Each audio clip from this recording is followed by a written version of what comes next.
Arthur, e você? Qual é a sua leitura aí desse momento?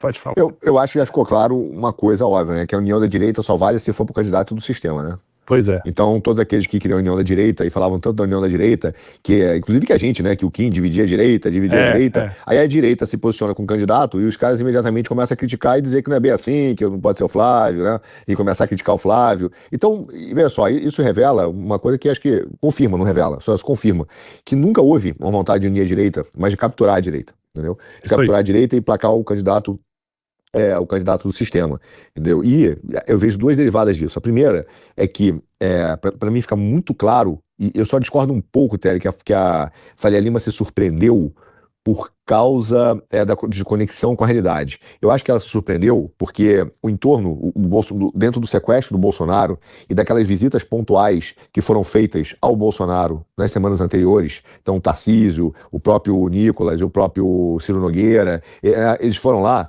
e a própria captura do Bolsonaro e pelo PL, né, o próprio Valdemar, o marqueteiro amigo do Kim. Então esses caras já tinham dado como certo que o Bolsonaro estava convencido a emplacar o candidato do Centrão, o candidato do sistema como o Tarcísio, entendeu? Então, você veja, o Tarcísio hoje, quando ele fala e apoia o Flávio, ele fala protocolarmente, mas até com uma decepção, entendeu? Uma decepção daquele cara que não é que ele ficou chateado pela candidatura do Flávio. Ele estava decepcionado porque ele tinha certeza que era ele, entendeu? Então, ele está dizendo assim, cara, você vê claramente que foi uma ducha de água fria nele, né, no ego dele. Ele não conseguiu nem fingir um apoio, né, ao Flávio explícito, tamanha decepção que ele ficou com a escolha. Então, a decepção da Faria Lima, para mim, é porque era dada como certo, como de alguma maneira, isso já estava circulando no Twitter, né, pelos liberais. Então, até quando o outro amigo do Kim lá, o Pantera, né, que eu chamo de Tatu da Ilha da Fantasia, o Tatu da Ilha da Fantasia, postou foto com o marqueteiro, não sei o quê, brincando, já estamos planejando o governo. Aquilo ali não foi uma piada, aquilo ali já era um fato político de bastidor, que já estava dado como certo que o Tarcísio seria o candidato, entendeu? Dizendo, cara, esquece, não vai ter outro. Então, quando surge o nome do Flávio, é uma tremenda surpresa, porque os caras falam, cara, o Bolsonaro está sequestrado, completamente sequestrado, entendeu? Então, para mim só fica muito claro, eu acho agora que confirma o que nós já vimos falando há muito tempo, que a união da direita nunca houve uma união, houve um sequestro, uma submissão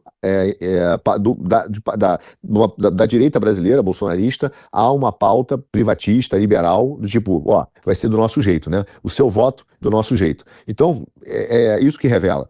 E eu vejo agora como uma segunda derivada, além da decepção, um segundo movimento que vai acontecer. Porque, veja, nós estamos tratando isso como se fosse um fato dado, né? Bom, Flávio agora é candidato, morreu, vamos às eleições, março começa, bora Brasil. Não é assim. A direita tem que compreender que a Faria Lima e os liberais vão agora com um segundo momento. Eles vão tentar sequestrar o Flávio, do mesmo jeito que sequestraram o Jair. Eles vão tentar inviabilizar essa candidatura de inúmeras maneiras. Seja via judiciário, seja pressão política, seja manipulação de pesquisa bem patrocinada, né, pela Paraná Pesquisas, seja todo tipo, eu não vou botar o Flávio na pesquisa, vão esquecer do Flávio na pesquisa, vão dizer que cada voto que ele traz sai 5, que é sempre o discurso, a narrativa dos caras. Como aconteceu na eleição. Na eleição do Bolsonaro aconteceu exatamente isso. Isso, do Trump também. Não, e agora a gente tá na pesquisa, até em São Paulo, na prefeitura, é a mesma coisa, né? Então vai ser a mesma coisa. Veja, o Ciro já deu a bola, né? Ele veio todo murcho e já falou assim, política é um negócio assim, complicado, tem que ver a taxa de rejeição, tem que ver a viabilidade, tem que conversar com os outros partidos. Vai conversar com os outros partidos? Flávio é do PL, isso é uma decisão do PL. O PL é um partido da direita, né?